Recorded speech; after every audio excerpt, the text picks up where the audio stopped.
والذین لا یشہدون الزور. نوجوان نسل پلیز یہ بہت دھیان سے سنیں، یہ وہ لوگ ہیں جو کبھی فضول صحبت میں نہیں پڑتے.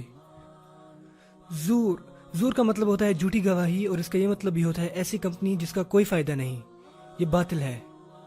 دوسرے معنوں میں یہ رات کے 2 بجے تک باہر رہ کر حقہ نہیں پیتے، یا صبح کے 3 بجے تک باہر رہ کر فضول باتوں میں وقت نہیں گزارتے.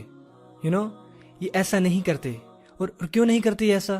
کیونکہ یہ پہلے سے ہی توبہ کر چکے ہیں، اور جب کوئی توبہ کرتا ہے وہ جانتا ہے. پتہ ہے جب آپ بڑے گناہ کر بیٹھتے ہیں، جانتے ہیں کہ آپ کیسے بڑے گناہوں کا ارتکاب کرتے ہیں؟ آپ چھوٹے گناہوں سے شروع کرتے ہیں اور وہ بڑھتے چلے جاتے ہیں، اور پھر آپ بڑے گناہ کرنے لگ جاتے ہیں. پھر آپ کو احساس ہوتا ہے کہ آپ کے گناہ آپ کے دوستوں کا نتیجہ تھے. جن لوگوں کے ساتھ آپ نے وقت گزارا وہی لوگ ہیں جو آپ کے لیے گناہ کرنا آسان بناتے رہے.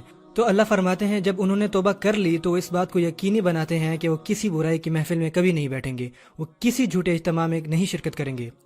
بعض اوقات آپ کسی دعوت میں مدعو کیے جاتے ہیں، اور ہو سکتا ہے وہ لوگ جنہوں نے آپ کو دعوت دی ہے زیادہ مذہبی نہ ہوں، تو وہاں میوزک زور و شور سے بج رہا ہے، خواتین نے میک اپ کیا ہوا ہے، مرد اور خواتین اکٹھے موجود ہیں، اور آپ بھی اس دعوت میں موجود ہیں، اور وہاں کھڑے ہو کے یہ نہیں کہتے کہ والذین لا یشہدون الزور، اور پھر باہر چلے جاتے ہیں.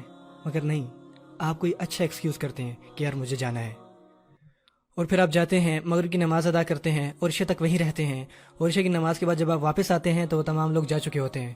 لائک او یار آئی ایم سو سوری. آپ یہ کر سکتے ہیں. آپ ان لوگوں کو شرمندہ نہیں کرتے، مگر آپ ان میں شرکت بھی نہیں کرتے.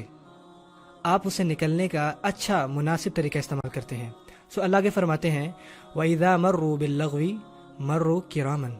جب وہ کسی فضول بات کو سنتے ہیں، جب وہ کسی فضول سرگرمی سے گزرتے ہیں جس سے وہ یہاں ہوتے ہیں اور وہ ہوں گے، تو وہ اسے باوقار طریقے سے چھوڑ دیتے ہیں.